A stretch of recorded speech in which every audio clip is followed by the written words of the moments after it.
is as soon as I see these hands start to rise up into the, that's when I'm going to throw this cut. Because if we look at that interaction, right, look at where my sword is in comparison to theirs.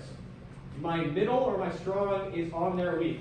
So as he comes forward, it's just riding right the fuck in there.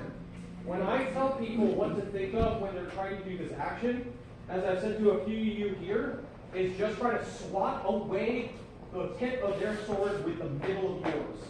That's all you need to think about. When you do that, you don't even need to worry about where your point is. It's just going to fucking go right home where you want it to be. All right? The sword can do the work for you. It's also why we're doing this with as little force as possible.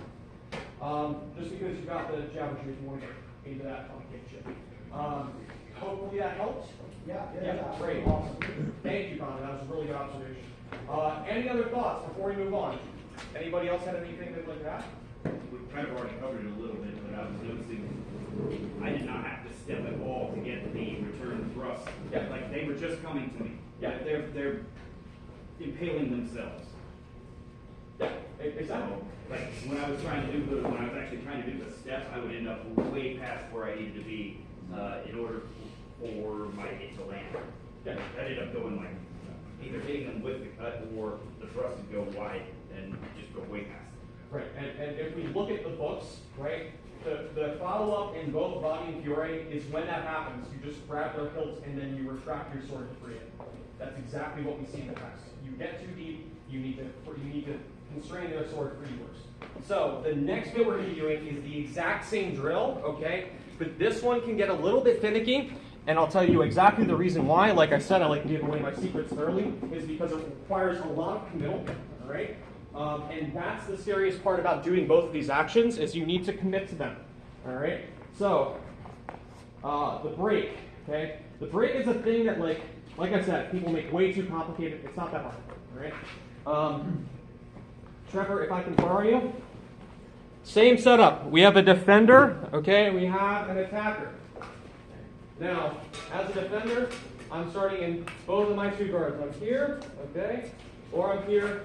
As the attacker, you're starting low, put on line thrusting guard, okay? So if you could just throw a thrust at me real quick, just stab me. Right? And that's all that he's doing, okay? Hands low, point high, boom. That's it.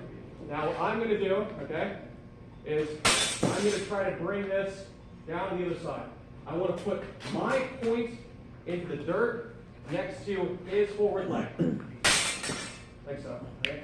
Now this one you can get a lot more usage out of if you step into it, okay? So that thrust comes in. So look at that cover. Do you see how fucking deep I am here? If I need to come into wrestling or anything like that, this is where I'm going to get into it. It can get a lot more finicky, all right, if you stay still when the action's coming in. Okay? But I can still get there, right? All I'm doing is I'm taking my sword and I'm putting my point into the dirt next to their foot. So, for this, as the defender, you get a point just starting back up where you were or getting the parry. Okay? As the attacker, you get a point if you land the thrust. Right? Hands low, point high as the attacker. Any questions? Can you repeat that one more time real quick? Just show the sequence real quick. Yeah, okay. So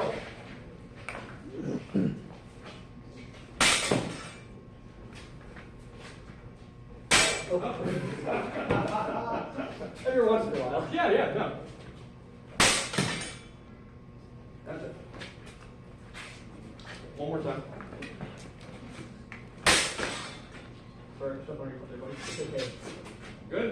So that's all we're doing, just hitting them off line. Yeah, no, I'm just, like I said, all I'm doing is I'm putting my point into the dirt.